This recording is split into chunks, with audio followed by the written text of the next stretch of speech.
Welcome back, everybody, at another episode. We got Mo on the line, and we're gonna get into mental health. Mo, what's up? What's going on? How are you? Good. And just to clarify, mental health and law enforcement specifically, this is going to be, 3 or 4 episodes of this. We're trying not to make it back to back to bring it down, but it's something that's very important. And it's something that all cops talk about, whether in private or it's getting more pushed publicly, but I definitely think it's something that needs to be addressed, or at least talked about. I fully agree. I feel like mental health in law enforcement has just now become something that has some credence to it. In the past, mental health was really pushed down and pushed back and frowned upon almost at times.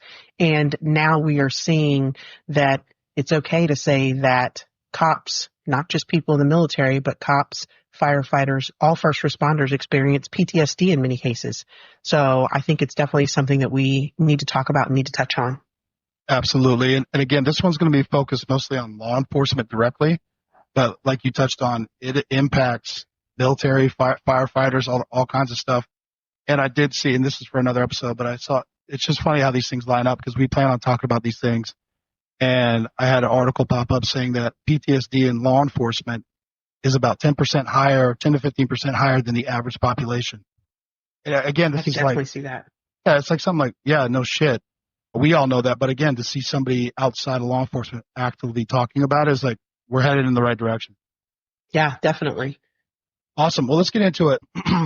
Actually, Mo, I'll kick it to you. We'll just kind of flow because I like the outline. We're trying to keep it because there's so much to cover. We're trying to focus on certain aspects between you and I, and then like we'll be coming up professionals who deal with this. So we're trying to cover as many areas as we can.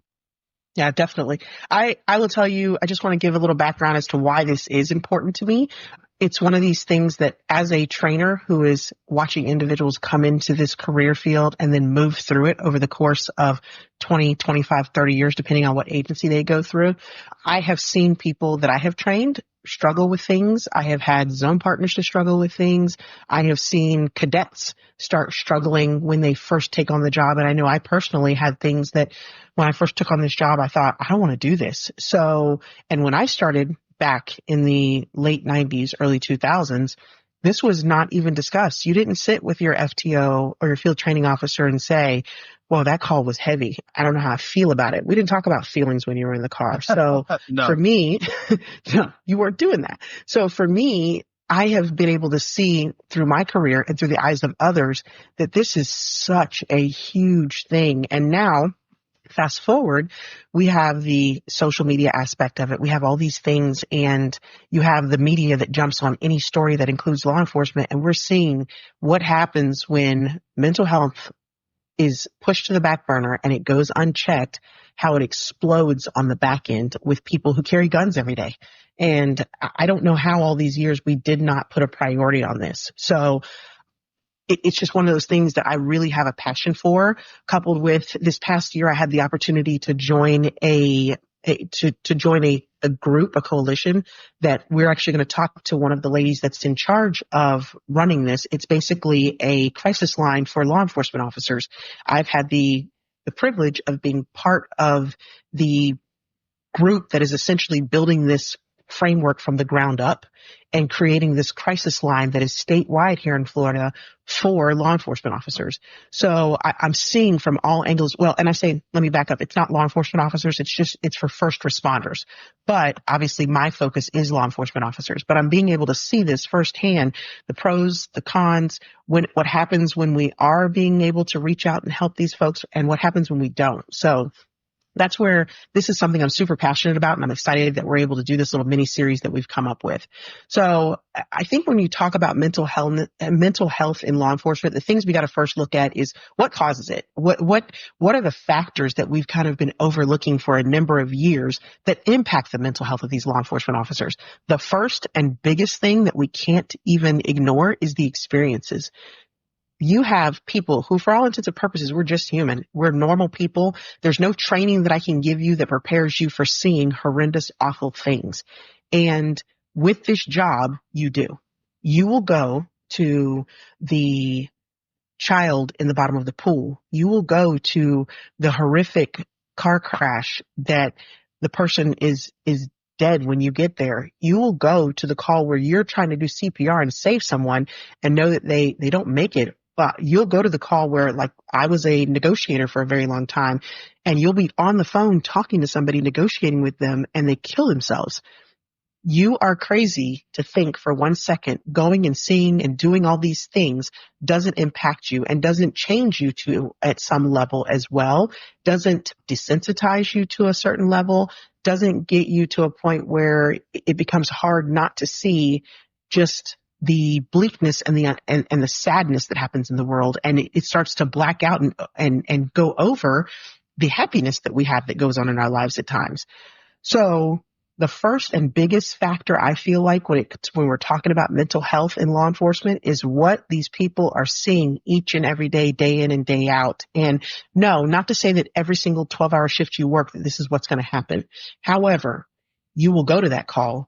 You'll go to the call where the baby is at the bottom of the pool, and you have to jump in and you have to pull that child out, and you have to try to do CPR while people and families the family members are standing around you screaming for you to do something because that's their child. And you have to get up and say, there's nothing I can do, and walk away from that call. And then you're supposed to pick yourself up and walk into the house where somebody broke in to someone's car and because they left it unlocked and they stole 72 cents in change and they want to report.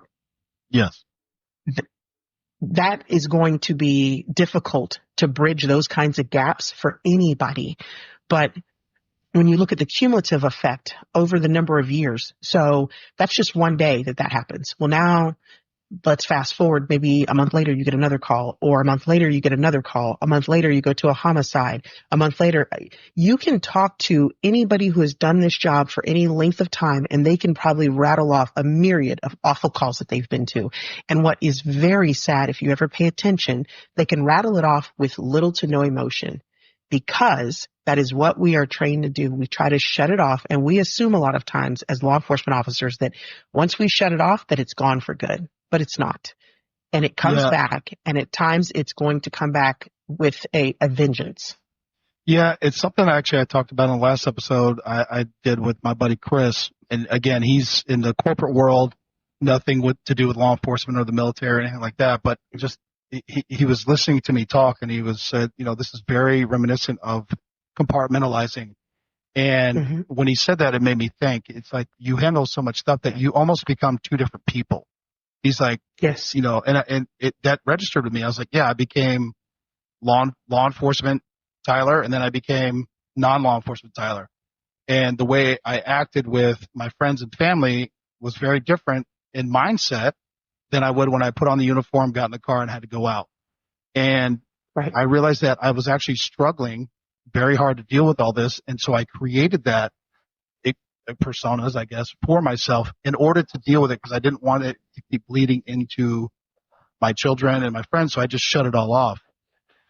And that creates that isolation that we're going to get into, where now all of a sudden the only people you talk to about that stuff are other cops. And again, not all cops are the same, but most are just like, yeah, bro, suck it up. That's why you get paid every 2 weeks. Or, hey, bro, that's what you signed up for. What? You're not actually getting any release. You're just kind of getting told to stop being a bitch. Very few cops, and again, I expressed on that episode that I was lucky to find you and BJ, would be like, yeah, man, I'm dealing with the same shit, or hey, whatever. Be able to actually offer real help. And you start to separate basically who you are, and you can only do that for so long. That's 100% true. And until you just said it, I had never really thought about that fact, but you're right. And I think I talked about this in a previous episode also, where I said when I put my uniform on, my mom would tell me when I put my uniform on or my vest that I've started being very different.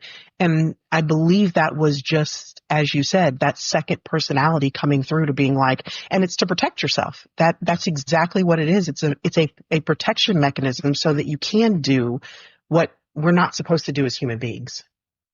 Correct.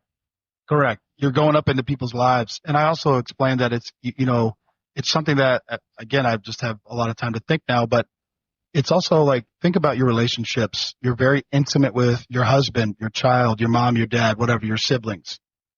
outside of law enforcement, that's about as intimate as you get with anybody, even your best friend. Then you become a cop, a street cop, a detective, whatever. Now you are dealing with people at their most intimate moments. You are inside their house. Sometimes they've just gone through a horrific tragedy, or they're having a psychotic break. They're naked. Something's wrong. They're doing something they otherwise never would do. And you're there for that, the stranger. And not only are you there for that, you have to handle it. I'm like, Yeah. it's a weird experience. It's a weird thing to deal with. I haven't fully thought that through all the way, but these are things that are like, I'm starting to think about as we talk to one another and I talk to other individuals. I'm like, it's the most unique profession, I think, on the planet. It is.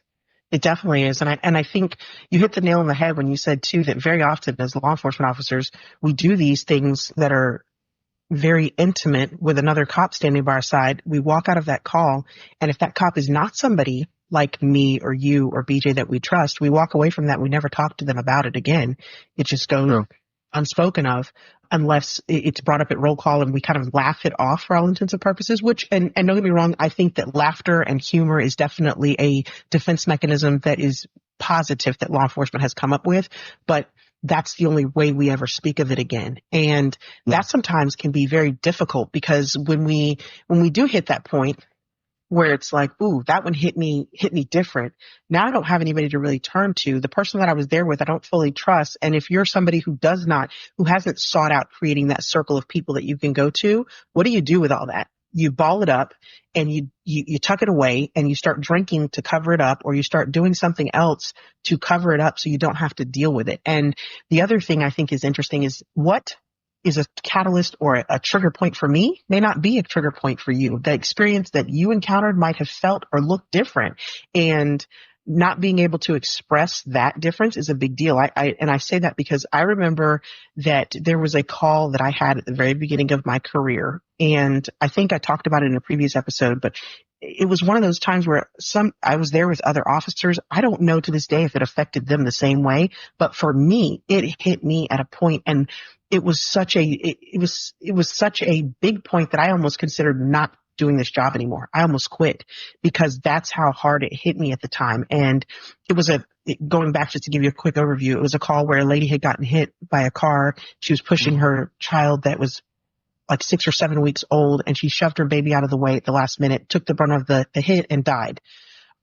And what was the real catalyst for me on that call is I had to drive around the neighborhood clicking her garage door opener until one of the garages opened up so I could figure out where she lived. And I remember almost being in a fog when I walked in her house and looked at the walls where there were pictures of her and her brand new baby and her husband, and her house just looked like a home. And here I am, this strange person walking through her house. And when she left her house an hour earlier, she would have never in a million years wanted or thought of the police traipsing through her home, because I needed to figure out who she was so I could call her next of kin. So that to me was such an awful call that it really took me to a place where I was like, I don't know if I want to do this job anymore. And then having to deliver the death notification to her husband, I was like, I don't want to ever have to say words to a person that make them feel like it made him feel when I told him that his wife was gone. So yeah. It's the dealing with the horrendous calls, and it's the isolation that is created from these horrendous calls for various reasons. Because, like I said, I don't know to this day if anybody else on that call was affected by it like I was. Yeah. And I just want to bring something to the forefront.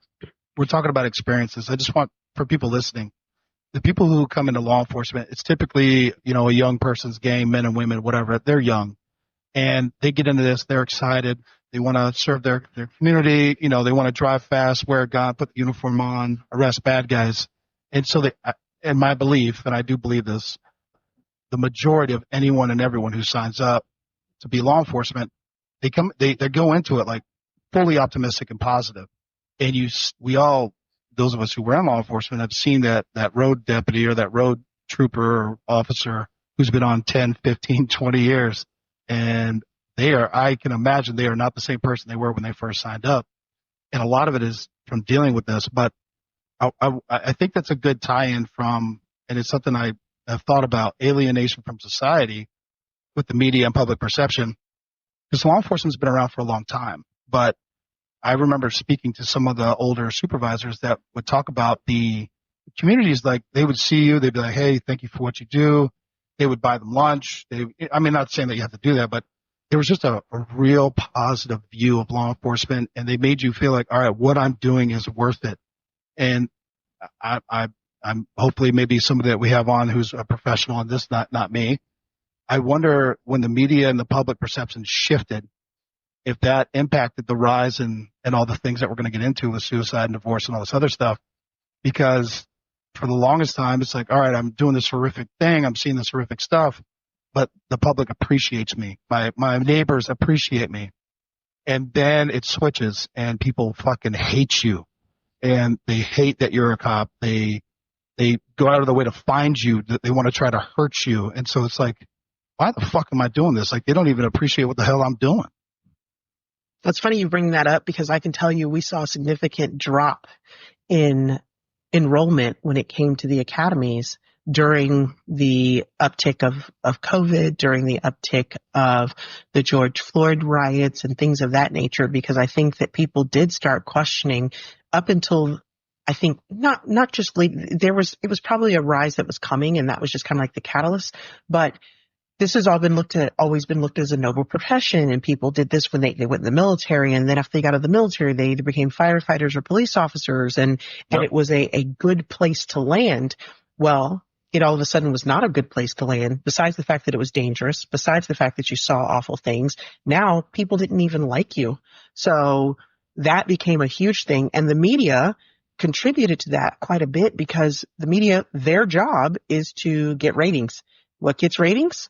Whatever is going to be buzz or hot topic for that particular time frame. And if it was hating on law enforcement and the law enforcement perspective, that's what they focused on. So the media really harped and leaned in on that. And then you had public perception that was skewed as a result of the way the media was leaning in on it.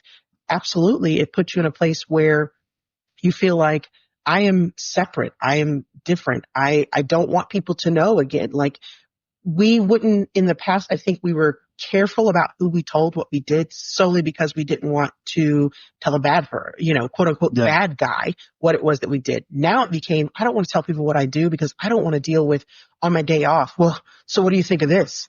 It's like, I just want to be able to breathe and be a human being. And it's one of, like, I always told the cadets when I was in the class teaching, this is one of the few professions that when you go out into the public, you will be introduced by what you do. Hey, this is Mo. She's a cop.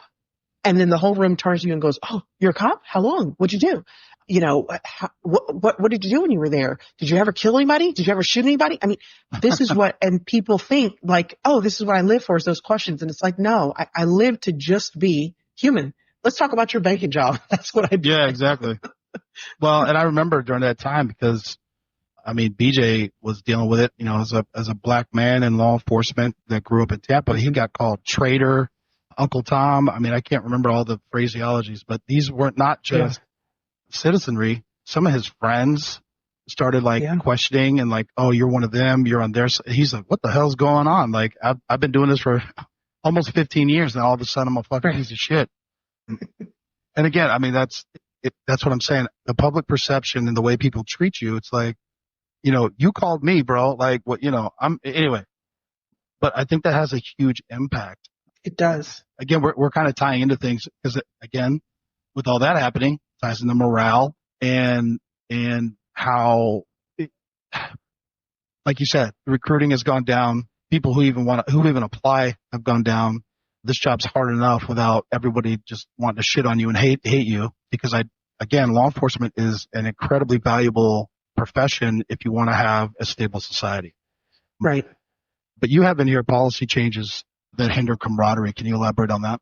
I definitely agree. Absolutely, I can, because I think that ties right into the media, like you were saying. Yeah.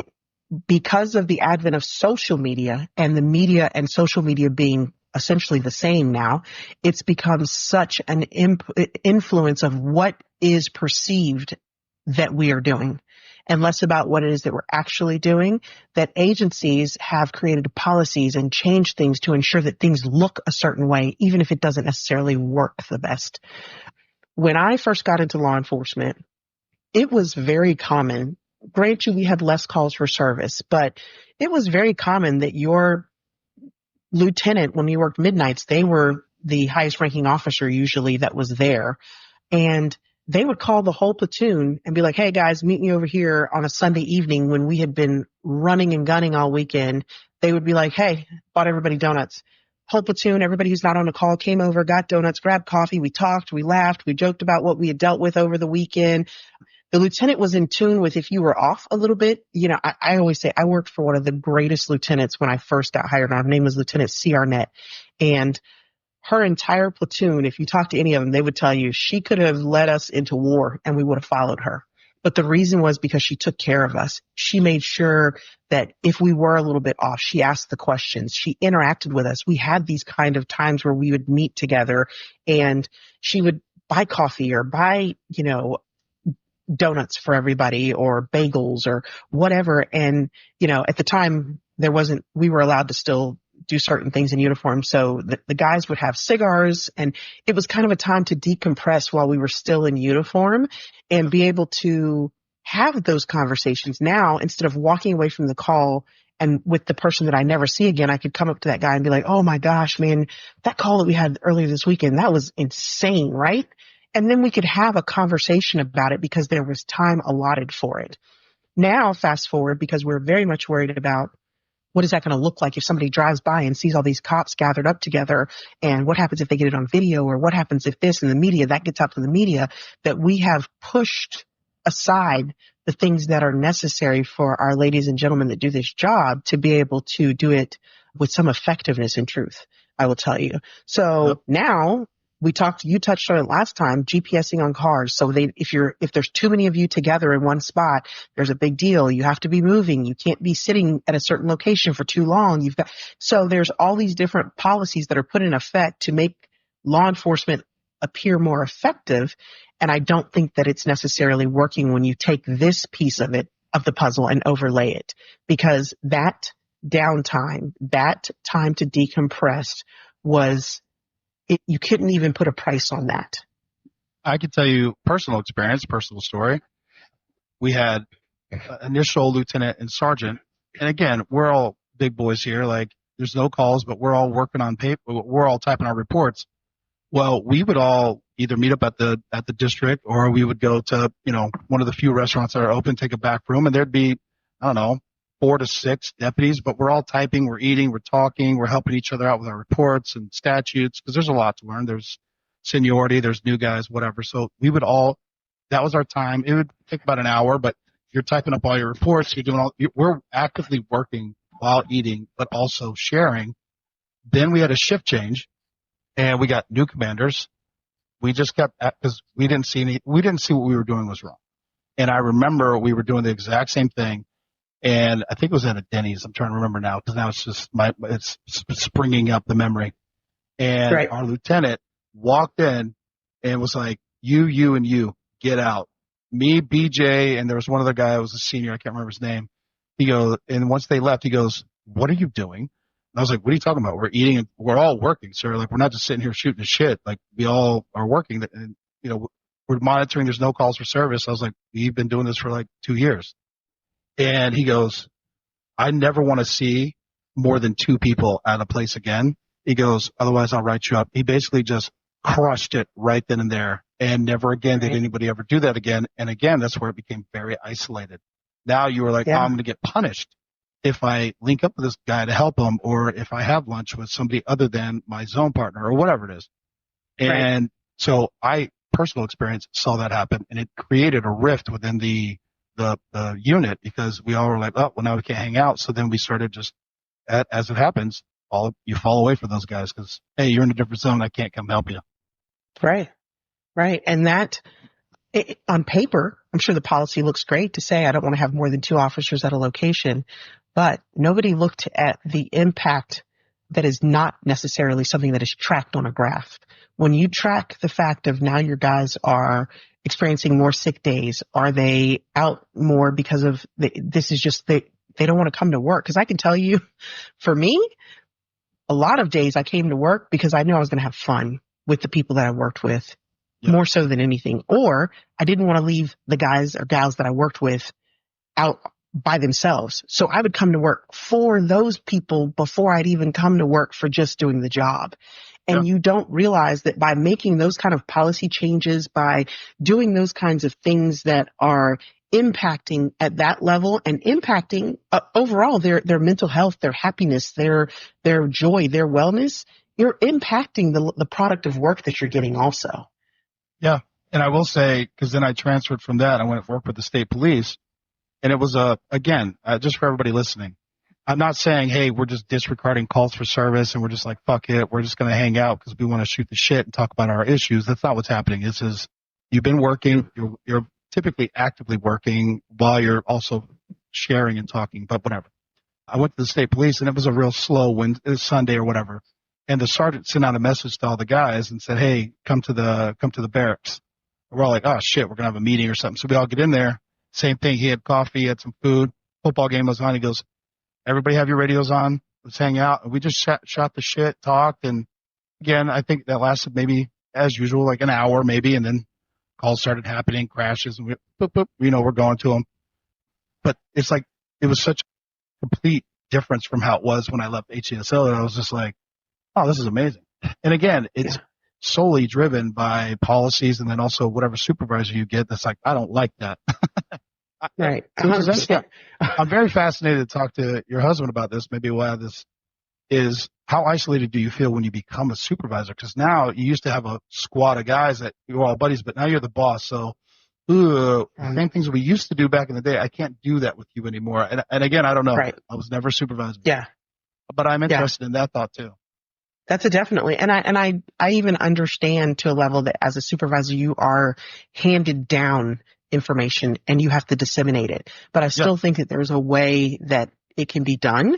And there's a way for you to kind of give a little pushback from who's handing it down to you and say, hey, listen, my guys work hard. So this is why I let them do that. Because look at our stats. Because and that's the big thing. If they're producing and like you said, framing it around the fact that we're not disregarding calls. This is where we worked Friday night nonstop. We took calls from the time we came on to the time we logged off. Saturday night, same thing. And Sunday happened to slow down just because people typically, that's how calls for service work, is on Sunday people tend to say, well, I got to go back to work now, so I don't want to get arrested. So you have that kind of a little bit of a reprieve. During that time that's a reprieve, now we're constantly like, well, now's your time to do, you need to go out and do self-initiated activity. Okay, I get some self-initiated activity, but also let's give them those little mini mental breaks in these 12-hour shifts, because if they've worked 2 back-to-back shifts and never had a moment to breathe where they can just exhale for a moment, we might need to clue in on that, because that's where we're losing, I think, the beginning of losing these people. And then when they start leading into what we're going to talk about next is what happens when the experiences, the alienation, the morale being low and all these things compile. Now they start leaning into other things, the substance abuse, the divorces, all these other things roll into it. And there's going to come a point where it's going to pop. Yeah. Well, and I will say this again, no agency is perfect. Every agency across the United States, every region. So I can give examples from where I worked or people I know or worked with, but like I remember when I transitioned from Hillsborough to state police in Maine, Hillsborough, again, it's an average, not every day. I average 4 to 6 report calls a night. That's felonies, whatever's going on. Like it's so busy in a 12-hour shift. Then I get up to Maine, and also you got to have all those reports done by the end of your shift. They have to be done. Yes. Then I get to Maine and I get like 1 burglary every couple weeks, and I'm like, I'm sitting there, I'm typing. It's like past the time I'm supposed to get off. The sergeant comes in, he goes, "What are you doing, man?" I was like, "I'm trying to get this report done." He's like, "Relax, man. It's all good. Go home, sleep, spend some time with your family. You can work on it when you come back. Like, easy. It's okay." The pace was a lot different, and I was like, so taken aback. But again, they could do that because they didn't have 15 burglaries in one night. You know what I mean? So there are differences when I make these comparisons, but overall, I think that the point is being made. Yeah. And being aware of the differences are important, but you have to take a look at what you have in front of you and figure out what is the best way that we can support the community by dealing with the calls for services while supporting the officers so that I can have effective law enforcement officers out there doing the job.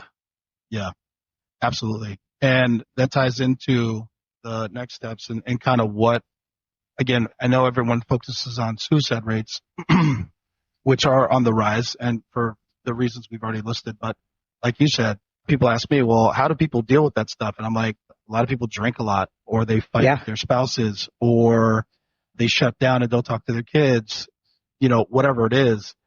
And again, a lot of that they keep to themselves. They don't want anybody to know. They don't want to tell everybody they're having problems at home. They don't want to tell everybody they're drinking half a bottle or a bottle a night. They don't want to say that. And if you're on the midnight shift, a bottle at 6 a.m. when you get off shift or whatever it is you're doing, because you have to always present yourself as being flawless and perfect because you're a cop. And so that keeps a lot of people from expressing that to even their coworkers, who would be the best ones to probably understand.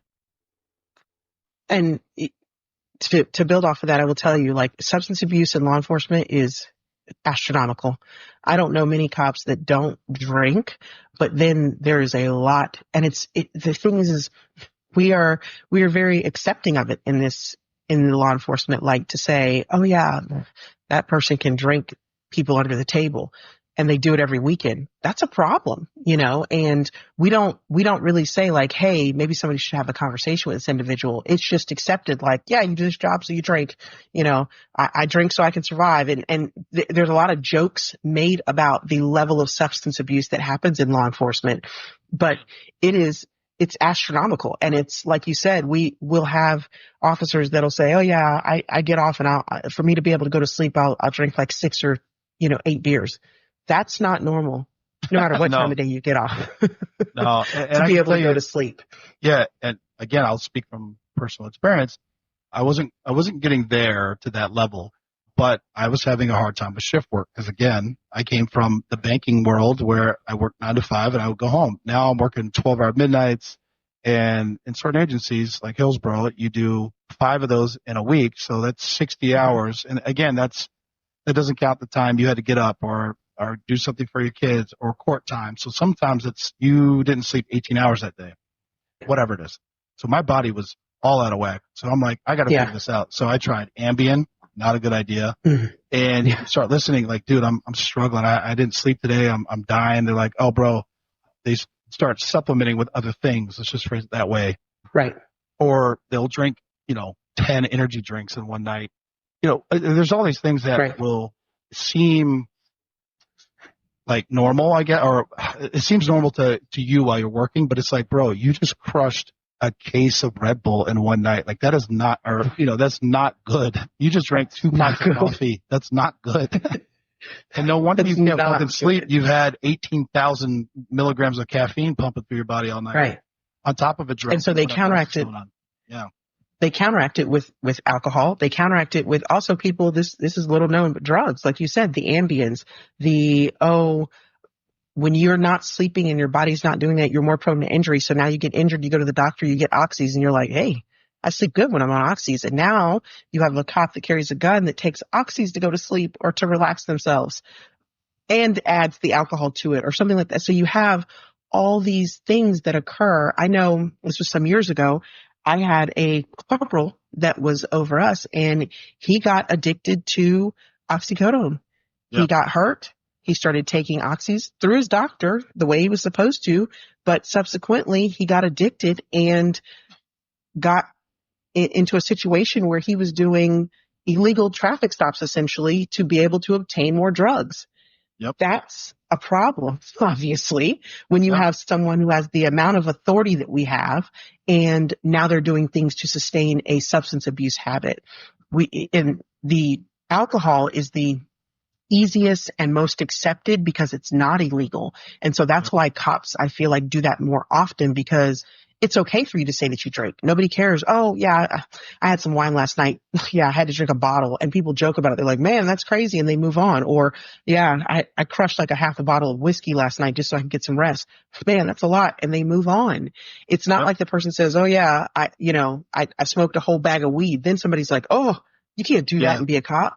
Well, you can't drink a bottle of whiskey and be a cop either. That's not good. That's not good. you have those, like you said, the substance abuse, the counteracting where you do one to balance out what you're doing with the other one. And it becomes very problematic and your body starts to simply physically not feel good. So when you're not feeling good and you're using substances, then it's going to lead to the next thing. You're having an impact on your family, your friends, things like that. Divorces in law enforcement, that's another thing. People, again, it's laughed about almost in law enforcement. Yeah, you're not a cop until you have, a divorce. And that's, again, it's not normal to have a 60 to 80% divorce rate in any profession.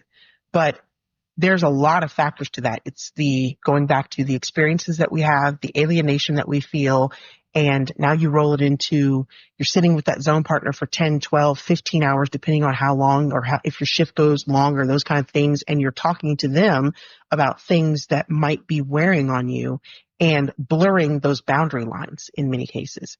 So it leads to infidelity. It leads to you feeling like this person makes me feel different than the person that I'm married to. And again, that alienation, all of those parts start playing up, all those pieces starts playing a part, and divorce is through the roof because you're looking for that next best thing, that next high, that for all intents and purposes, we do this job and there's a lot of adrenaline. There's a lot of go, go, go, go, go, and then we're down. And then we're go, go, go, go, go, and then we're down.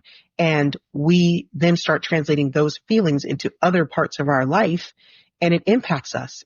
To include, we look at now, me and the spouse aren't getting along. Me and the kids are upset because I'm never at home because I don't want to deal with this individual. And it starts impacting them because not getting along with my spouse, I'm getting along better with the zone partner that I'm talking to and feeling closer to. And it ends up, you're not just divorcing that spouse, you're unraveling an entire family. Or the other converse side of that is you have a mom or dad that because I don't want to be at the house, I work all the time. When I'm not working regular shift, I'm signing up for off duty. So completely checked out of my family life. But my justification is I'm bringing money in the house. What's the big deal? How can you be mad at me? Yeah, I pay all the bills. Yeah. Yeah. So, sorry, go ahead. I don't want to cut you off. No, I was just saying like all of those things it becomes a huge snowball effect when we start with experiences, the alienation, the morale, and then it rolls into whether you have a substance abuse problem. If now are you having problems in your relationship or going through a divorce or are you separated? And it seems to me that this profession is very set up to allow cops to move in and out of relationships because of the fact that it's like, oh, I can work an off-duty job. I can go get a courtesy apartment so I don't have to worry about where I'm going to live or those kind of things. Like the average person, when they worry about unraveling their family, they have to think about those things. So in this profession, there's a lot of different avenues that cops look at as ways to bail out, to move on to that next thing. And it becomes one of those things that's like, oh, it's very heavy. And now you got these things going on at work. You got these things going on in your personal life. And now you probably start drinking even more than you were, either because you're drinking and partying because you're single, quote unquote now, or you're drinking and partying to numb all of this pain. And you're still trying to all the while seem like you're holding it together and present to the world, your family, your neighbors, your friends, as if you're perfect. Because as cops, we have to be, because we arrest people and we do these things. So therefore we complain about it, but we put ourselves on a pedestal too of this is where we have to be at all times. Yeah. I'm going to kind of touch a couple things because that was excellent. That was excellent. It was a lot. It was a lot, but that it ties into what we've been talking about. But I would be remiss if I've known a few cops, they called them sleepy cocktails. They would get home and they said the best way they could sleep is they would take an oxy and 2 fingers of bourbon or scotch, and that's how they were going to sleep. I do not recommend that by any stretch of the imagination. No. But you think we've talked a lot about health and fitness, mental health, relationships, and all these other things. But again, you're a young man or woman. You come into this, you may be married, whatever. That's the life that you had before law enforcement. Then you start experiencing trauma. Then you start dealing with it by drinking. Then you compartmentalize your life and you're like, this is cop me. This is, normal me. Then you start to have conflict with your significant other, your kids, whatever, because they don't like what they're seeing. They don't like what you're doing. So then you find somebody else who loves cop you, because that's typically where you find them. And you're like, well, this person loves me. Well, no, they love this version of you. They don't know the other side. And then add on to that, they love the cop you, they love the drink you, they love the addict you, because sometimes a lot of the times they're doing those things with you. And Right. you're like, well, this person gets me. No, they understand that side of you. They don't know the other side. And that's the Right. struggle that I've seen it so many times. I mean, I've lived some of that, and Yeah. it starts to create that animosity. And again, there are definitely men and women who I've known in law enforcement who can balance it, and I still maintain relationships with them. I talk to them. I still to this day don't know how they have the willpower or fortitude to maintain, but they did. And Yeah. let me also just say this: religion, your faith, these are some other things, avenues that people can use to deal with that. But again, with the church attendance, faith, and all that stuff, that's dying in the U.S. Anyway. I'm hoping it takes back up. But there are positive ways to deal with it, but that's not what we're seeing. And the things that we're talking about with substance abuse and divorce rates and the addiction and all these other things, those are on the rise. It's not on decline. And so there's a lot of factors that come into play. And so as you were talking, I'm like jotting down notes. I'm like, yep, I remember this, or I've heard this, or whatever. And it's just the way of thinking. And Right. again, let's to recap, because we'll touch on suicide for a minute. So imagine that you were so excited, you started your career, you had your young family, you got on this addiction or whatever it is. You weren't dealing with your experience as well. Now you're divorced, you're going through a divorce, your kids fucking hate you. It's starting to impact the way you work. So now work's starting to hate you, and you're all alone because you can't talk to anybody about it because you're isolated, because you have to be perfect. You're a cop. And Right. we'll talk about this a little bit later, and there's still as far as I know, a vast stigma for anyone who reaches out for therapy or, psychiatric help.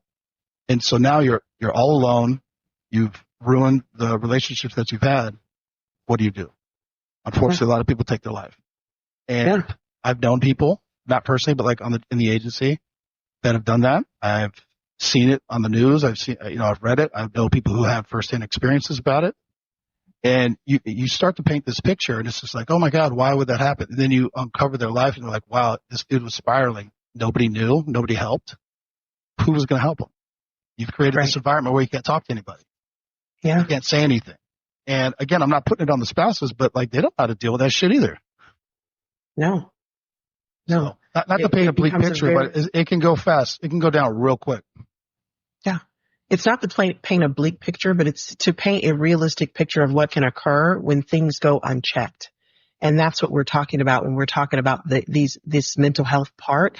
Is these are all the things that have been going on in law enforcement for a very long time unchecked. We know that cops have experienced things that they shouldn't experience, and we just ignore it. We know that the media and the public perception and the morale at agencies has been down for a very long time, and we just keep pushing through. We know that divorce rates and substance abuse rates and things of that nature are on a huge, the numbers are incredibly high and very skewed when you talk about law enforcement, and we just look the other way. So it's not to paint a bleak picture. It's to paint that realistic view of what happens when these things, we just continue to look the other way and hope they fix themselves. Correct. And I just want to, we threw out a number, and I want to address it. So I've done some research, and it varies depending on where you get the numbers from, but it's roughly 150 to 200 suicides a year. It's rising every year, depending on, again, location, whatever's going on, demographics, all those things. This is vastly underreported, and Mo, I'll give my explanation, you can give yours, but a lot of times they won't classify it as a suicide. They'll classify it as a discharge from their firearm, accidental discharge, something like that, or accidental overdose, or whatever it is. Unless there's like a note or some like call it like, hey, I'm going to kill myself, they won't do it. And it's a lot of times to protect the family, the image of the agency, which that's gross, but that is what happens. And so this number, even as it is still high, in my opinion, it's still vastly underreported and classified as a suicide. Absolutely. And I think that in many cases they do it, like you said, to protect the family. And I can understand that, but it's not good to skew those numbers for those reasons, because then it brings down the real importance of recognizing that this is happening so often that we can't keep looking the other way. Unless it's definitive, they will put it as undetermined. They will say it was an accidental shooting, things of that nature. And I think sometimes it comes from two, if the agency that is the agencies that are investigating, even though it may not be that person's agency, law enforcement is still a community. And we're always trying to figure out, and it's hard for us to swallow the pill that we have lost another person in our same line of work, another brother or sister that does what it is that we do, to suicide, because I think it puts it in our face then that we have to look at ourselves in the mirror, and it becomes very difficult at that point. Yeah. And to build off too, you said agencies, they will sometimes underreport it because they don't want that, attached to their agency. That goes along with, when we talk about just in general, agencies are always looking at overall the big picture and how things are going to impact them. Hence the policy changes that we were talking about earlier, going into what's put out with the media. When there's information put out to the media, whether we're talking about suicides or whether we're talking about something that as a officer you've done wrong, they're going to make sure that they're protecting themselves first and you second in many cases, because the agency as a whole has to survive. Yeah, correct. And liability and all the other things that come with it, which, again, I'm not a supervisor. I've never led an agency, but I understand it. But, the supervisor would tell me, he's like, look, we care about you guys first, because if you guys start leaving, quitting, dying, who are we supervising? The agency is based off the backs of the people on the road and the front lines, not the bosses. And I think that is getting lost. Again, not all agencies. There are some really good ones out there, but again, we're talking more from like a holistic approach to what's going on. But it's hard to address because, what are you up against? It's tying into the agency, like the public attacks. Agencies then convert that and say, well, it's not our fault, and they start attacking the officers. And you start to so even though we've already outlined this scenario of isolation, you start to get pushback from your own zone partners who don't want to do anything with you because now you're tainted. Right. Yeah. And when we're talking about the agency tax, I want to kind of break it down too, so people understand where we're coming from. There's public attacks on the agencies where we have people who seek you out. Like I think you were talking earlier, where it's different now, where people are looking to find us to do things so that we can look bad, or they can get us on video making a mistake. Human beings are doing this job. So we are not going to be perfect. There's going to be mistakes at times. There's going to be where you have people who simply interpret laws wrong in a situation of stress, or they maybe just didn't fully understand the law. Not to say that they should get a pass for it, but we have people seeking officers out to put them on YouTube, to create viral videos, to do whatever they can to make the officer look bad. And subsequently, when those attacks occur, the agency says, wait a minute, this isn't on us. This is on that individual. They made a mistake here. And instead of saying it's a mistake and we're going to better train them or whatever, they go, well, not our problem. That was theirs. And they ostracize the officer because they believe it's more beneficial for them. Because again, the agency has to be saved above all. And that creates, and it goes back to what we've been talking about, that alienation for officers. When you feel like I don't even have my law enforcement community, my law enforcement agency to fall back on, now I truly feel alone. Yeah. Well, and I don't know if I've already told this story, but as far as the public seeking out, I was on one of those YouTube clips in Hillsborough, and the guy was recording, put it on YouTube, blasted it to the agency. I had to explain myself. It was all fine, but the clip that he had on YouTube was me driving fast, lights and sirens, trying to weave through traffic. And then shortly thereafter, I shut my lights off, I slowed down, and then I responded to the call.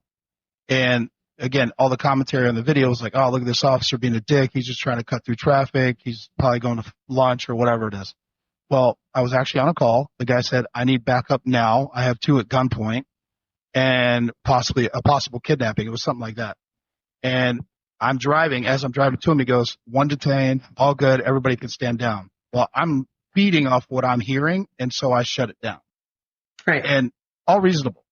The agency actually was like, once you initiate your lights and siren, don't turn them off until you get to the call. So they still had to find a reason to ding me for that, even though I explained exactly why in the timeline why I did what I did. They're like, well, per Right. policy, this is what you should have done. It's like, bro, what are we talking about? And then on the flip side, agency attacks on officers, I also experienced that where I got a complaint on a call that I had excessive force, completely unfounded. Even the suspect I arrested was like, no, he was great. Deputy Martin was, very professional, and my family was going crazy. I'm so thankful he didn't hurt them. And he used language. He shouldn't have told my mom to back the fuck up, but he did. It was all unfounded. But because I cursed and I used profanity while families were trying to kick my head in and threaten to hurt me, they basically took me out of my zone, took me off my task force, kicked me to a zone and said, nobody help him. Nobody respond to him. You don't respond to any. And I sat there for a month, 12 hours a day by myself, and nobody wanted anything to do with me because now I was blacklisted. Talk about a morale killer. Yeah, exactly. They wonder why I left. I will yeah, I'll tell you what's funny. One of the funniest things I ever heard of when in talking about an agency not, creating a space for their officers to really be happy in was an officer that had been doing the job for a very long time. And he said to me, this was not the attitude I came here with. This is the one they issued me. And I thought, oh, that's awful to think that, Yeah. It's really, but you take all these things, like I said, you put them together, the feeling like you're by yourself, feeling like your agency's not supporting you, getting pushback from the agencies, morale changes, alienation from society and the public attacking you, and then burned out from just the overall experience of just being a law enforcement officer to the point where it's affecting your personal life and whatever fallout that happens there. Then the question becomes, what happens when you get to that breaking point? Because I can tell you what all those pieces create is hopelessness. And when someone doesn't have hope, that becomes they're in a bad space. There's a TED talk that I use when I'm teaching as we talk about suicide in one of the blocks of instruction that I have. And it's an officer that patrolled the San Francisco Bridge. And he's talking about when he would patrol there, he had dealt with people who were contemplating suicide and, standing on the bridge, threatening to jump off and that kind of thing. And he said he was talking to a guy and he was, talking to him about why he should be here. And, you just hang in there and we can get you some help and all these things. And the guy tells him, he goes, let me ask you a question. You ever heard the story of Pandora's box? And he says, yeah, isn't that the story where Pandora gets a box? She's not supposed to open it and she opens it and she, lets out all these awful things out of the box and, it goes out into the world. Yeah. And then he says, yeah. And then there was the other box where there was good stuff. And he goes, well, in the other box was hope essentially. And he said, the guy looked at him and said, what happens when you open the box and hope's not there? And he said, and then the guy jumped. And when you think about, you take all these pieces that we've been talking about, and like you said, you don't want to create a bleak picture, but the reality is when you have a puzzle that all these pieces start getting put together, that puzzle, when you get done putting together, is going to say hopeless. That's what it's going to say. And when someone is hopeless, then they're going to start making decisions based off of having no hope for anything being good and joyful and happy anymore. So at that breaking point, suicide, homicide, all those things become options, and they become ways out of the physical and emotional pain that come along with all of these things. Yeah. No, and I definitely understand. And that's the thing. It's like when you talk to people who are not in law enforcement or don't read about these things or know somebody, the average person may have unless you're a victim, obviously, of some crime. The saddest thing that happened to them is they didn't get the job they wanted, or work didn't go well, or, they failed a test or something. And you compare that some of the horrific things that you and I have talked about in the past. And again, I'm still not there yet to talk about the super dark stuff. And I don't know that podcast is the best place to do it, but there's a lot of dark shit. And Yeah. again, I'm not just saying, oh, woe is me, look at me. I'm one guy. This is all over the country, all over the world, and people deal with this shit, and they deal with it in varying degrees. But for the U.S., law enforcement is a profession. It's an important one, and people need to talk about this shit. I have not found any other avenue or podcast episode, whatever, where they actually talk about it like this. And so Right. that's the purpose of why we're talking about it. And Absolutely, it is. that's also not to say that being a cop, you do a lot of cool, great shit. And it is the funnest thing you'll ever do when you're driving fast, you pit somebody, and you catch a fucking bad guy, armed robber, murderer, whatever the fuck it is. It's fucking great times. And some of the best friendships and relationships I've ever had come from that. So, it's just, you got to be able to find balance. And that's the big thing. I didn't mean to cut you off. I was just saying that's the big thing is balance. No, you're correct. And that was the final point. And I think that finding that balance is what this conversation is about. It's like you have to, in order to find balance, you got to recognize first that this is an issue that you have to be prepared for and you have to insulate yourself for. Yeah. You have to create that resiliency in yourself to be able to address these issues as you see them coming. For a number of years, law enforcement did not look for these things. They didn't look for mental health issues when it came to cops and firefighters or any of those first responder type professions. They looked for people who were going to do the job, get the job done, go home, and not create waves as it's looked at in many cases. And instead of looking at, okay, these are things that they're going to encounter and how can we insulate these individuals? And that's where these conversations, having them and talking to people who are willing to listen to say, hey, if you're doing this profession, start taking care of yourself first and foremost. And it's little things. I can tell you the cop that I was in the very beginning was a different cop than I was at the very end. As a cop in the very beginning, I wanted to go to everything, see everything, do everything. By the end of my career, I remember there were many calls that if I wasn't needed there, I wasn't going to go see it. Yep. It wasn't necessary. I don't need to see it. I remember one, for instance, we were all patrolling together because I think me, you, and BJ were still assigned. And there was a horrific car accident up on 275 where a wrongly driver had hit some college kids and the car blew up in flames. 4 people burned up and dead in the car. And I got dispatched. So I was going to the call because I got dispatched there. And I remember I wasn't that far off. I was probably within 2 minutes of the wreck, and young Officer Monique would have still gone to that call and been like, oh, I want to see it. Yeah. The cop that I was probably 14, 15 years into my career at that point. They were like, yeah, you're not needed. I was like, clear me. And I turned around and went the other way because part of protecting my mental health at that point in my career, I had realized there's certain things you don't need to go to. There's certain calls you don't need to see unless you're required to be there. Let it go. And that allowed me, I feel like later on, because we were all together later on, and I got a chance to hear you and BJ talking about what you guys did see. I was able to then be a sounding board for you guys because I didn't get the emotional attachment that call brought with it. Yeah. And you stick on a point, and I actually forgot about this, but for those listening in Tampa 275, it is a massive issue. So Mo's talking about one. I've personally responded to several of those, and one sticks out where I don't think they were college kids, but it was a car full of people. Wrong way they got on because it's the way the roads are. And the 2 cars collide and hit. And I was right there because I was pacing them on the right side of the road, we're trying to block road. It's a whole thing. And another car, boom, head on collision.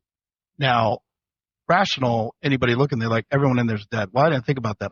I stop, I jump out of my car, and as I'm running to go try to start pulling people out, I feel it was actually a sergeant grabbed me by the collar and pulled me back. And I'm a big dude, but anyway, he pulled me back. And right when he did that, the car's engulfed in flames. And I mean, again, they were already dead, but like I sat there and watched that happen. And he was like, you don't need to go to that. They're already dead. But it took a minute because like my mindset was to just go. I need to get these people out of there. And instead we sat there and watched them burn until the fire department showed up and put the fire out. But and again, that's not the first time, and it wasn't the last time I've seen something like that happen. And I'm thinking about what you just said is like, man, the less of those that I had to, if I could have seen less of those, I would be just fine. One is more than enough. Right. And I wish I wouldn't have seen that one, to be honest with Right. you. So those are Right. things that stick with you when you're sleeping or your quiet time. Yeah. To yourself, it'll just pop up and you're like, oh my God. And sometimes it'll wreck your day. Yeah. That's what these conversations are about. It's not to create this bleak picture. It's to talk to you about how can you insulate yourself in those situations. And before it gets to what we're talking about now, that breaking point, that suicide, that homicide. And like I said, you can look anywhere, but speaking about right here where we're at, there's numerous suicide cases that we've had here in this area, numerous homicide cases that have all been law enforcement officers that have hit that breaking point. I can tell you one distinctly that stands out to me. There was an awful one where we had a deputy who he killed his wife, he killed his daughter, and he killed his granddaughter and then killed himself. That is someone who clearly had to be at a breaking point because no person in their right mind does that. And he was, at the time, he was a school security deputy and gets on the radio and says before he kills himself what he did and the fact that he's not going to be talked out of his next decision that he's going to make, which was to kill himself. And everybody that you spoke with would tell you that guy, I would have never expected it. I would have never expected about that guy. But there came a point clearly that he was broken. He felt hopeless and he didn't feel like there was anywhere else to turn. So when we talk about creating someplace to insulate, we've got to create spaces where cops, first responders feel like that they can go get help without stigma, without having a dark cloud to follow them, so that they can just go get help like a normal person so they don't break like that. Because that's the reality of when it happens with law enforcement officers, it's usually bad. Yeah. And I want to get into the stigma stuff. Yes. But I just want to throw this out there because all the stuff that you're talking about, it applies to federal agencies as well. And right. I think I probably told you this, but when I was with the Secret Service, before going to the detail, is probably the best time I've had in a very long time because I was in a field office. Then you get to the detail right. and you realize very quickly it is the most isolated I've ever felt in my entire life. And this is why. You go to work, you're with the same people because you're on the same group. You're at the same place. Right. You are in a fishbowl because you're the power of the United States, and all eyes are on you. You're working 12 hours a day, depending on whatever. And then there is no, hey, bro, you want to go grab a drink or grab dinner after work? Nobody does that because it's in D.C. You got an hour and a half, 2 hour ride ahead of you sometimes, depending on where you live, and you go home. And you don't want to go out. You don't want to hang out. So you realize very quickly the only human interaction I would get would be going to work with the same people every day. Hopefully you like them. Sometimes you don't. And then you go home and you're by yourself. It got pretty lonely pretty quick. And I was like, woof, this is not good. And so I started actively having to seek out friends, almost 40 years old. I'm like, I need to make a friend. And but it's a weird thought, but I'm like, this is not good for me. Right. But yeah, it definitely ties in. And so anyway, I just wanted to throw that out there, but that goes right along though. Yeah. That goes along with what we're saying though about creating a space where you can insulate yourself and recognize when it's time for you to do something like that. That's part of resilience, to know that I'm not in a good place, but what is now, if you're not in a good place, what is fixing it? You were able to identify, I got to find a friend. I got to phone a friend. I got to do something. But many people that get in those situations, they don't. They just get there and then they feel helpless, hopeless, lost, all these feelings that are just negative emotion on top of negative emotion on top of negative emotion. And then it's where I don't want to feel this anymore. Yeah. And again, we're talking about things like I've processed a lot of this stuff, but when you're in it, it doesn't feel that way. You just feel like you're alone. Nobody understands. Your family doesn't get it. They don't care about you. And it's really no, people just don't know how to talk to you because you're hot and cold. It's almost like you feel like you're bipolar because it's like, no, I had a bad day today at work. It has nothing to do with you. Yeah, well, you seem real angry. Right. Well, let me tell you what I went through. Yeah. Well, let me tell you what I saw. Yeah. I definitely, before we get out, I want to go ahead. I'll finish that, but I want to get into the stigma because I think that's huge. Yes, I think the stigma is huge. I just wanted to say, we're just two people. We're not psychologists. We're not No. mental health professionals or anything like that. We are two people though who've experienced things, and I can tell you that I always say if you don't think that law enforcement will change you, you're crazy. Some of it's for the good, some of it's not for the good, and you have to be able to recognize that you're taking all of that with you when you leave this profession. It's going to follow you. It doesn't go away. It changes who you are as a person. What I will tell you is though, I can give you some numbers and statistics that back up what we're saying, that this isn't just, okay, we're just talking. There's a website that I have looked at. Blue Help is one of the ones that I like because it gives you up to date numbers, and it will tell you how many suicide by gender. It breaks it all down. But just to give you some quick numbers before we talk about the stigma part of it, since 2020, in 2020, there were 134, suicides. In 2021, it went to 149. In 2022, 175. 2023, we got a little bit of a reprieve and it came down to 123 suicides. 2024, we closed out with only 103, which is a pretty good drop. And in 2025, we are 20 days into it and we've already had 6 suicides this year of law enforcement professionals. So, and this is strictly like, if you look on this website, it breaks it down where you can see all of the first responders or just specifically by profession. This is specifically only law enforcement officers. So even though we're not professionals, we're not, what we're saying is our own personal experience, but clearly these experiences are transpiring across all states, all types of law enforcement, whether it's counties, cities, small, big, medium, all of those things. Yeah, no, absolutely. And again, I'm a big advocate of the more you know, you can start to address it, or, hey, I didn't think about it that way, or, yeah, that's what I'm dealing with now. So again, my perspective and my point, my passion comes from the sense that not that I'm going to save law enforcement. It's not something I could do, but we need to do a better job nationally of taking care of the men and women who sign up and want to do the job. We gotta figure it out.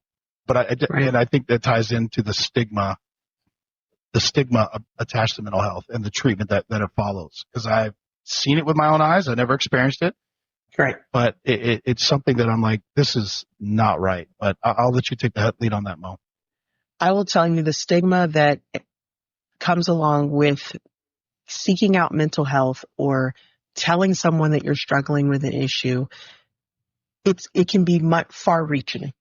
People will say a lot of times, oh, I don't want to say anything because they're going to take my gun away and put me, on a desk job and I'm not going to be able to do what it is that I love. That in many cases is just the start of it. A lot of times because of this job, because of what it is that we do, that person that does finally get to that place where they say, I need help. The way a lot of agencies have it set up is you have to go tell your supervisor. Your supervisor then has to tell their supervisor. Then they take your gun away. Then they do assign you to that desk job for however long. Then you have to be mentally cleared by the agency psychologist to make sure that you're okay to come back and you're competent to come back. But then there's the behind the scenes, the gray area that happens as well. Because even if Mo comes and says, hey, I'm struggling, I need some help. And they do all that stuff. They take my gun, they put me on the desk, I go and I get help and I get mentally cleared and I'm back at work and I'm feeling good 5 years down the road. And I say, you know what? There's a position that's up that I want to go ahead and put my name in the hat for. I'm interested in getting promoted, or I want to go to be this detective position. In many cases, these times where they're evaluating people, the fact that I asked for help comes up. Well, I don't know. Should we put her in charge of a squad of people now that, remember that time she said she couldn't handle the job? And it becomes something that now follows that person for the remainder of their career.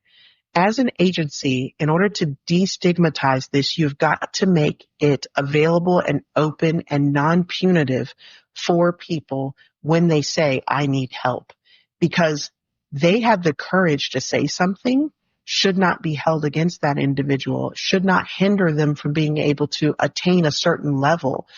It should be looked at as a representation of what you want your officers doing, not something as, ooh, that person right there, we don't want to take a risk, quote unquote, on that person. Yeah. Instead of saying that person did what they were supposed to do, and now they're able to now mentor people that are going to come up after them on how to handle situations like this more appropriately. Yeah. So kind of jumping around, but I had an old head when I was going through my own personal stuff, and I'm like, man, I need to talk to somebody. And he goes, well, be careful, because even if you don't tell them, if they take your insurance has to code it a certain way. That'll get back to the supervisors, and that scared the shit out of me. I was like, damn. And again, this was not suicidal ideations or anything like that, but I was like, man, I'm having a hard time. I need to talk to somebody about this because, I want a better relationship with my significant other and my children. And I'm feeling it different. And I didn't know how to articulate it. I didn't know all the tools available to me because they at the time weren't widely available. And when he said that, I was just like, oh, fuck it. I ain't going to say shit. Right. And, yeah. And so, there's another point in here. It's like, for people who've never had therapy or talked about it, I love the fact that BJ's like, dude, I've had the same therapist for 20 years. She knows all my shit and she calls me on it. It is a personal relationship, and it's just someone to talk to. To me, it's even better if they were not in law enforcement, because they can kind of look at it and be like, wow, that's crazy. They can kind of validate some of your feelings and your thoughts about things. But very few people are like that. And again, BJ's a big, confident dude, very intelligent, and so he doesn't give a fuck what anybody thinks about him. And I love that mentality. But a lot of people, it's like, not to make a comparison, but just to give an example, like people who've never had a massage, like, well, I don't want anyone touching my feet or my body or whatever. But then when you get one, you're like, yo, that felt good as shit. Right. It's like, that's a great comparison. I think, again, in football, we would get massages, especially on the legs and the bigger muscle groups. Like every football player wanted to get it. And so for me, it was like, what are you talking about? Massages are the best thing. They're like, bro, that's weird. That's uncomfortable. I would never let anybody touch me. I'm like, bro, you're missing out. You are crazy. Right. It's I will tell similar. you though, very similar, but to go along with what you're saying that coincides with the stigma is, what clinician can I talk to about what it is that I do? So often as cops, we don't trust people with all of our baggage because it's pretty awful, to unload all the stuff that we have seen, we have thought, we have done, we have said, whether right, wrong, or indifferent, personal life, professional life, all those things, to unload, come into, a room with someone you don't know, dragging all that baggage behind you and being like, well, let's unpack this. They're quite often, law enforcement officers don't trust people with their secrets, is what it boils down to. So this is where I think it's talking to the community of clinicians that are out there. It is important that if you are open to having clients that have a law enforcement or first responder background, make sure you're doing the due diligence and the extra training that is required to be an effective clinician for these people, because it isn't like when you're counseling or you're being a therapist for the average person that does a banking job. And it's not to knock banking jobs, but they're very different. So the officer can feel comfortable. Quite often, officers, military people, they want to go to people who have a background in what it is that they've done. And it's not often that you see cops cross over and become psychologists or psychiatrists. So that's another big factor of stigma, is who am I going to go talk to about this nonsense? Who am I going to go talk to that's going to understand what is that I've been through if you haven't done what I've done? How are you going to tell me what I've thought is wrong if you've never done this job? And that's where we need to find there needs to be a community of people that can come together, because we need clinicians. They're not always going to be cops. They're not always going to have that background, but we need them to make sure that they are well versed enough with either going and doing ride-alongs or partnering with the law enforcement community in some way, shape, or form, so that they can have more of a groundwork to be able to relate to that individual that's walking through that door with all that baggage. Well, do you have insight, Mo, since you're working with a group on how to either guarantee or do your best to guarantee privacy for somebody who is seeking mental health? Like, how does that? What avenue is that? Because again, I'm giving you what the old head told me, and again, I bet that dude don't know shit. He's just in his head. That's why he didn't get help. But yeah, could you speak on that? Sure. And I will tell you, that's still a lot of urban myth that gets passed around with law enforcement officers. Oh, be careful. That can come back to get you. And I'm not saying that it could not. But what I can tell you is, like, for instance, the line that we're working on, which is the Hope line for law enforcement officers, that is a completely private line. They direct you to individuals that are outside of your law enforcement community to be able to get help. When you call in to that 211 line, everybody that you speak to, let me rephrase that, not everyone you speak to, but once you have called in and you have identified the fact that you are a law enforcement officer, they try their best to direct you to an actual counselor on the phone who has a law enforcement or first responder background. If they're not available, you will speak with someone because they don't want you to be in a critical situation and not get help, but they will create a follow-up so that there will be someone that has that first responder background that will call you back and will direct you with what type of resources that they can provide you with at that particular point in time. So there is definitely some growth when it comes to the law enforcement world. A lot of agencies are trying to be more proactive about addressing it and having psychologists on staff and having ways of creating avenues for officers to be able to report that they're struggling and it not be something that can follow them through their agency. One of the people that we're trying to line up later on, that's exactly what I want to have this individual come and talk about, is how their agency has structured their peer support teams. So there is a big swing for us to be better than we were in the past. There is just still a lot of growth because I think there is such a ramp up of struggles when it comes to mental health and when it comes to cops struggling with mental health. So we're so behind the eight ball that even though we're catching up, it's at such a rate that it's just, we still feel like they're pulling away, if that makes sense. Yeah. And you're touching on something and maybe help me articulate this well because I want to make sure I'm clear. I'm a huge advocate that mental health therapy, therapists, psychiatrists, whatever it might be, that needs to be like going to the gym. That means it needs to be part of your routine, your weekly, monthly routine, whatever it is that you need. A lot of times people will wait till they are, gun in hand, like this is it. Maybe I should try. That's a hard place to be in, and there's no guarantee somebody can help you through that because you've gotten to a critical stage. Still seek help. I'm not saying don't. I'm saying you absolutely should before you want to start harming yourself or others. But my point and what I'm very passionate about is this just needs to be routine. And I've actually talked to a few agency heads about this whenever it came up. It's not like, I'm out there beating the drum, but I'm like, I've floated ideas like, a monthly session with psychiatrist or a therapist should just be, Tuesday is, go see your therapist. Like, it just needs to be what is done to maintain before it becomes a problem. Hey, this is what I'm going through. These are the calls I had. This is what I'm going through. This is my family life, whatever it is. Try, do the best you can not to wait till the very last minute. And I'm actually, maybe the next couple of people we have on episodes will be able to articulate that better. But the best way I could phrase it, it needs to just be part of your routine, like getting up, brushing your teeth, going to the gym, whatever it is. It needs to be part of what you're doing for your own personal health. I fully agree. And I will tell you that is the start of taking the stigma away and destigmatizing mental health is by making it part of the routine.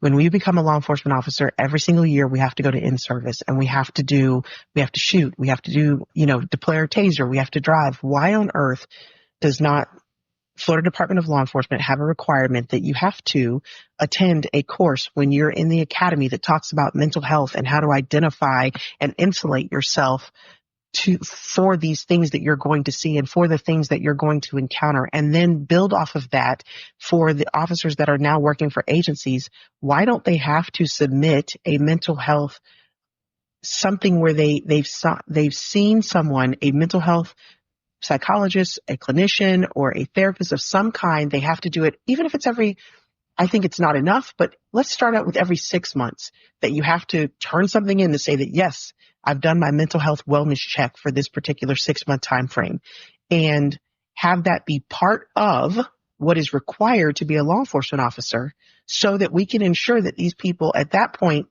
if it's just routine and I'm just going to shoot just like I would, or going to see my therapist just like I would go and shoot, it becomes not a big deal if I say to my therapist, last time we were here that we talked and everything was good, but then this is what happened. And I've been kind of struggling with sleeping since then. So I've been doing this to combat sleeping and this, that, and the other. Now you have a professional that can say, whoa, hey, that's not good. I know you've been laughing this off and kind of joking it off with your buddies, but that's not good. And I think we need to have some follow-ups. From that, though, if there's a follow-up created, it should not be something that routes back to your agency. It should be billed out as a number to the insurance company so they don't even know who it is. It's just being billed under this coded number for that individual. And it's taken care of that way. That is how you can take the stigma away. It's like you said, making it like brushing your teeth. Nobody wakes up in the morning and is like, I don't want anybody to know I'm brushing my teeth. No, because it's normal. That is how we can start making some normalcy about getting help and talking to people and recognizing the fact that, hey, I'm not doing so good. Yeah, and you touched on it. You have shooting standards, you have driving standards, you have fitness standards. There's no such thing as a mental health standard. And again, I can already hear like the voices, of past buddies going up. You're going to start giving all the power to these therapists, and they'll say whether or not you could be a cop. And like you said, it shouldn't be like that. You need to address these things before it's like that. Hey, how's life going? Hey, everything's good. Agency's good. I'm progressing. Life is good. This is how I'm dealing with it. Whatever it is. But then it's 6 months later. Hey, I'm separated from my family. I didn't get the promotion. My boss is a fucking asshole, and now I'm isolated into this section. Okay, let's talk about that. How are we going to deal? I'm not saying give all the authority and power, but I mean, if you can't shoot, you shouldn't be a cop. If you can't uphold fitness standards, let me rephrase that. You shouldn't be on the street. If you can't, all these things. If your mental health is not there, listen, I get it. But if, hey, you're about to be a threat or a harm and you're going to do something really bad that you could either end up in prison for or worse, dead, you shouldn't be a cop either. Maybe take a time out or a hiatus or light duty or whatever it is. I mean, we take light duty for all kinds of weird things. Like there needs to be some sort of recognition of what you're going through and like, I need a time out from whatever it is. And again, I don't know I don't have all the answers. I'm not sitting here saying, hey, this is how we should do it. But these stats and this mentality is only going to get worse if we don't start doing something about it. Right. I agree. And like I told you with the stats that I went over earlier, we're 20 days into 2025 and we've had 6 law enforcement officers to kill themselves already. 4 of them being male, 2 of them being female. It's a problem. It's a huge problem. And we're not, just to give you a little bit more statistical information, we're not talking these cops are brand new cops that are seeing stuff that they're like, oh my gosh, I'm so taken aback. I can't handle this. The average age of service for law enforcement professionals that kill themselves is 16.45 years. They're well into this job. They've been doing it for a while. We would call them old heads. They're old heads. And that means that they've had a cumulative effect of things that have built up and built up and built up and built up and built up. And they hit that wall of hopelessness, helplessness, loneliness, all those nesses. And now that's what happens when they hit that wall and then it breaks. So it's one of those things that like we have to figure out at least a plan as to how do we get to where we need to be at. Because right now what's been happening, and I get it, a lot of agencies will say, well, we've had employee assistance programs for years. People just got to take advantage of them. That is true that you've had them, but we all know how employee assistance plans have traditionally worked in the past. And as a result, too, like I said, there's a lot of urban myths passed around that, hey, don't use that because this is how it can backfire and those kind of things. We can just be a little more present and a little more proactive as agencies to try to make this just part of your duty assignment.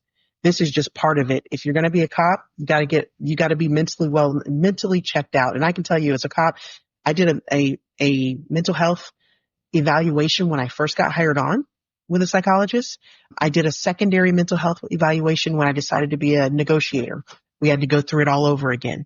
But that was it. That was the only time I ever spoke with a professional. And I know if you get into a shooting or things like that, they'll make you go see them. But I would be remiss to say that I think that that's enough, because it's not. If we can create a space where it's just, again, a box that you're checking, so it becomes very routine, you get people used to something. And once they're used to it, then they're going to be more apt to be like, oh, this is one other thing. Let me just tell you this, because it's just normal. It's just part of what I do. Yeah, and I mean, not to be too crass or anything, but it's like, hey, we have this program, and it's just what we do.